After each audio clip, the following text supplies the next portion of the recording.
परिवार हमारे जीवन का अंत है। परिवार हमारे जीवन का श्रृंगार है। परिवार हमारे जीवन की हर इच्छा को, हर अपेक्षा को, हर कामना को पूरी करने में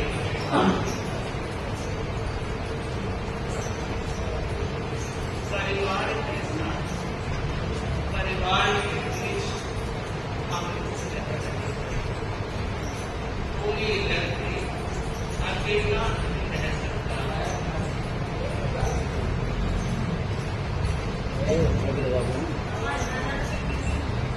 परिवार के साथ रहने के लिए हमें कुछ तत्वों की विशेष रूप से विश्लेषण की दृष्टि को करना है।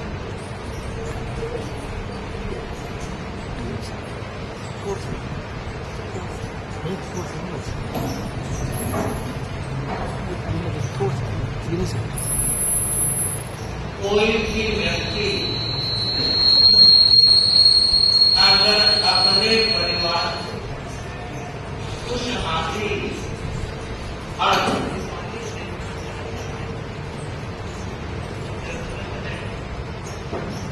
कुछ ऐसे तत्वों की जीवन में आत्मसात है। मानव परिवार में अर्थव्यवस्था की चाहिए। मानव परिवार की व्यवस्थाओं में रिश्तों का योगदान भी चाहिए। पर केवल अर्थव्यवस्था और केवल रिश्तों की व्यवस्था व्यक्ति को हमेशा खुशहाल नहीं रख सकती। उसके लिए कई तत्वों की जरूरत है। अभी साथी सुधा प्रभारी ने कुछ तत्वों की चर्चा की, मैं उससे थोड़ी आगे बढ़ रही हूं।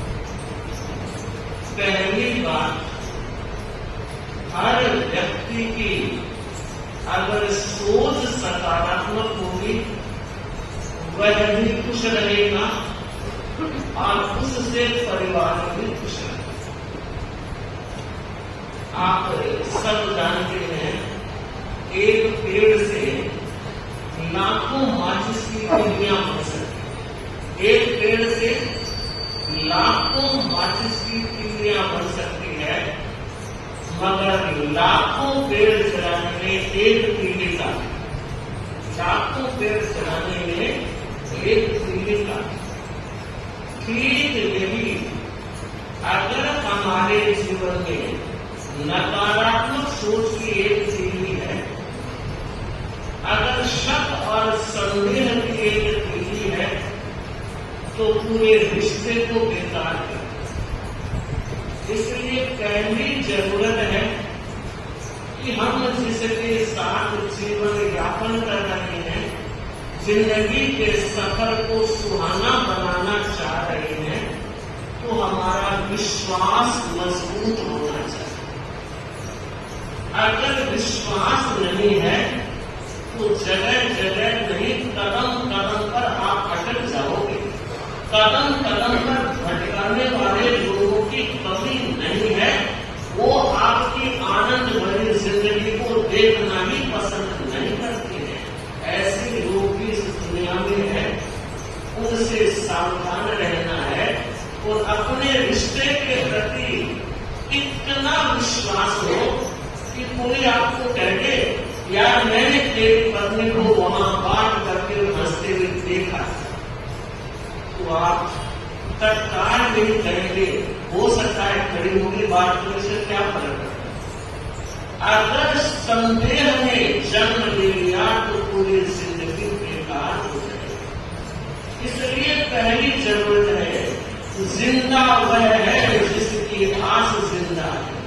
जिंदा वह है जिसकी आस जिंदा है। जिंदा वह है जिसकी प्यास जिंदा है। केवल सांस लेने का नाम ही जिंदगी नहीं। केवल सांस लेने का नाम ही जिंदगी नहीं। जिंदा वह है जिसका विश्वास जिंदा है। हमारे हर रिश्ते की बुनियाद विश्वास की नींव पर टिकी है। अगर यह मजबूत होगा, जानते हो आप, बिल्डिंग की ऊंचाई उसकी नींव पर निर्भर करती है। नींव कितने मंजिल तक चढ़ने वाली है, नींव को देखकर बता दिया जाता है कि इसी तरह विश्वास की नींव अगर होगी तो रिश्तों की बिल्डिंग इमारत बहुत ऊंचाई लेकर चलेगी। दूसरी बात, रिश्ते बिगाड़ने में, घर में आदत ध्यान लाने में और घर के माहौल को बदलने में अगर कोई भूमिका दर्ज की जाती है तो वह है व्यक्ति की अपनी बोली, व्यक्ति की अपनी वाणी। एक व्यक्ति बोलकर बिगड़े रिश्तों को बना देगा, एक व्यक्ति बोलकर बिगड़े रिश्तों को बना देता है और एक व्यक्ति बोलकर बने हुए रिश्तों को बिगाड़ देता है। दोनों ही तत्व हमारी बोली में है। नीतिकारों ने कहा है इसमें रस भी है, इसमें विष भी है। अब हमें सोचना है, हमें अपने परिवार में कौन सी भाषा का प्रयोग करना है। अगर कोई व्यक्ति भाषा के प्रयोग में जागरूक रहता है तो कई बार दूरियां भी वापस सिमट जाती है और रिश्तों की मजबूती पहले से ज्यादा स्थायित्व लेकर आती है। एक दिन की, एक समय की घटना है। छोटा सा गांव था, अनेक लोग वहां रहते थे।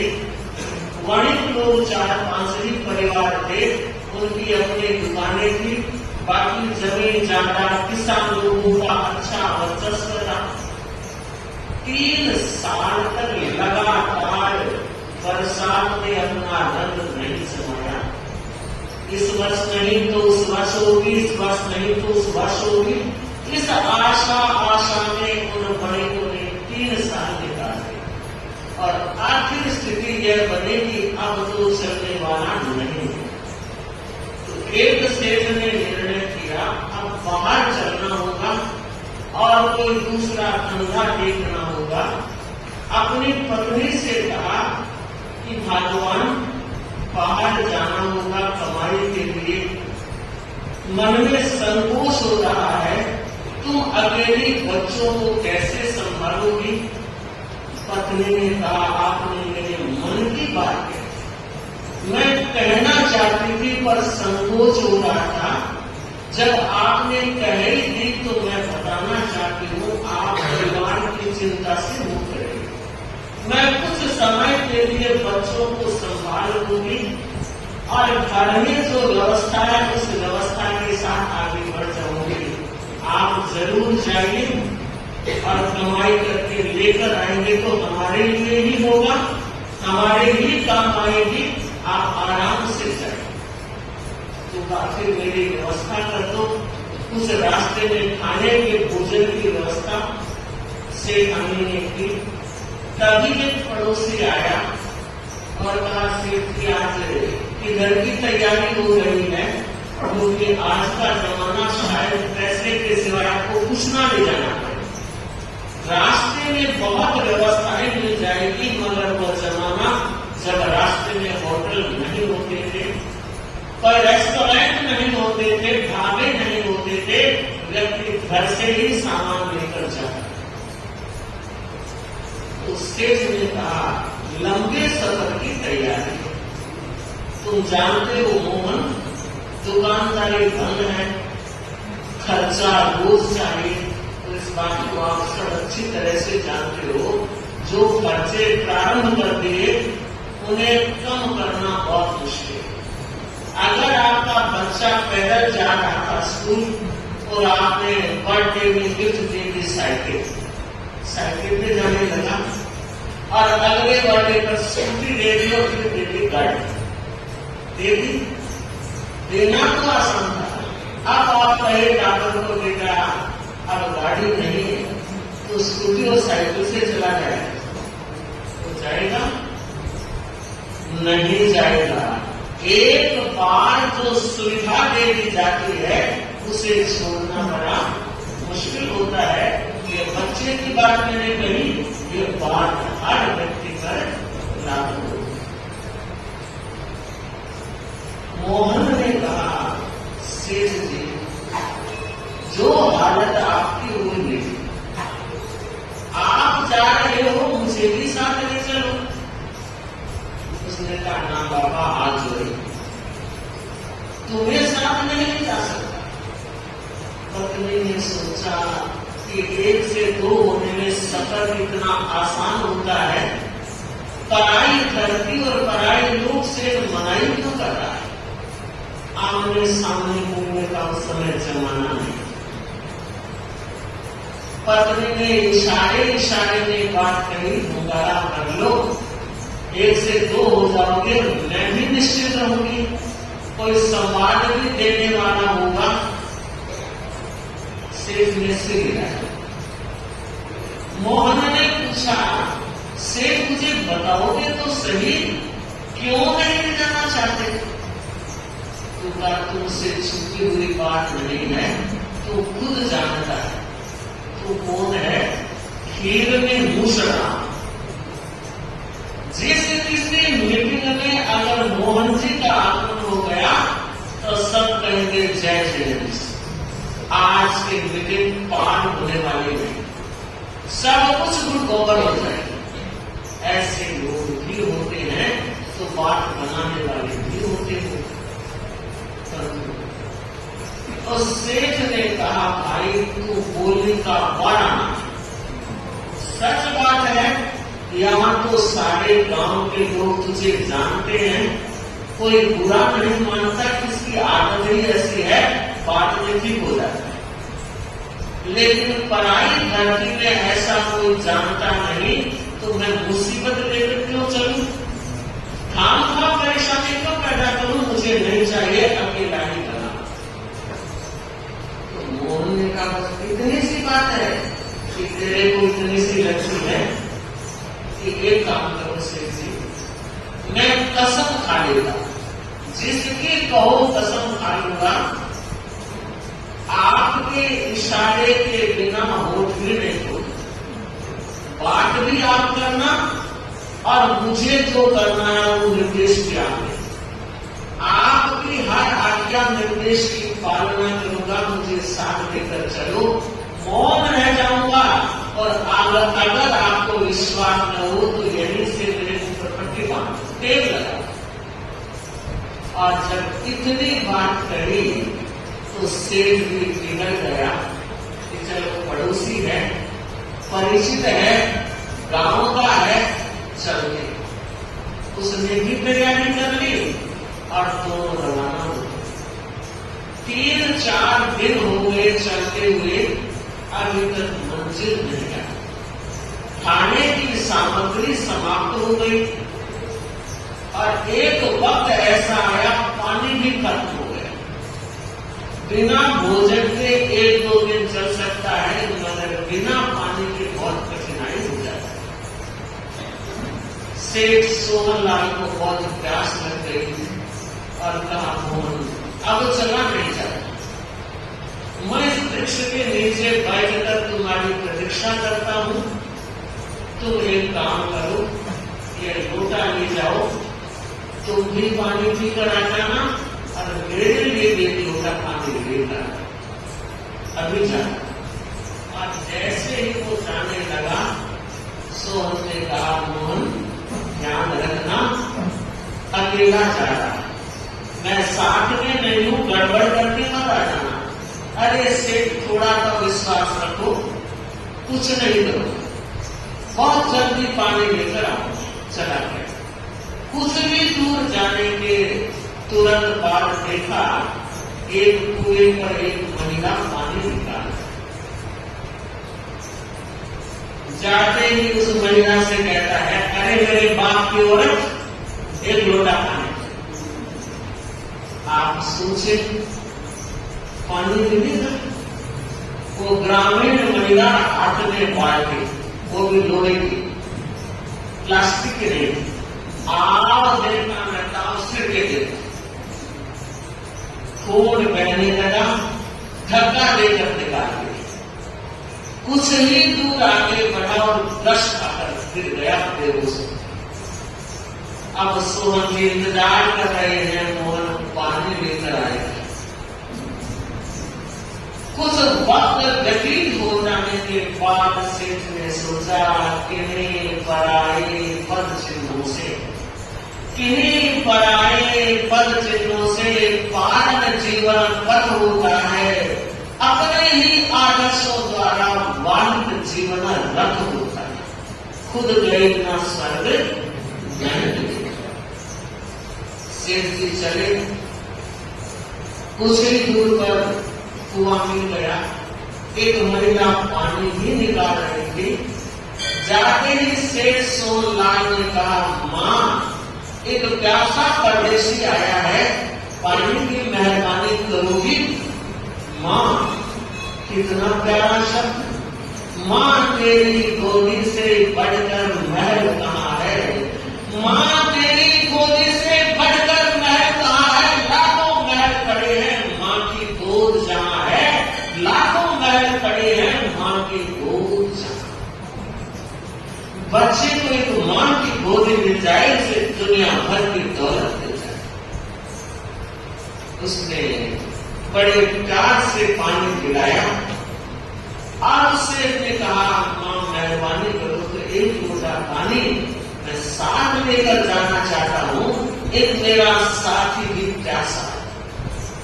पानी लेकर आया और मोहन के पद चिन्हों पर आगे बढ़ा। कुछ ही दूर में बेहोश मिल गए। पानी के छींटे डाले तो जंगल की हवा लगी, होश आया। और जैसे ही सोहन को देखा तो कहा, हमने लेकर आ गए सोहन। यहाँ लेकर आ गया, तुझे पानी नहीं मिला? नहीं मिला। तो आपको पानी कैसे मिल गया? तो सोहन ने कहा कि बहन पानी निकाल रही थी और मैंने कहा, माँ एक लोटा पानी से। तो कहा, एक बात मैंने की, अरे मेरी बाप की औरत। बाप की औरत कौन होती है?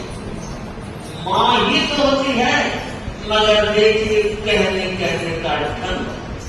मैं फिर कहना चाहती हूँ, परिवार की खुशहाली में ये जबान बहुत बड़ा काम करती है।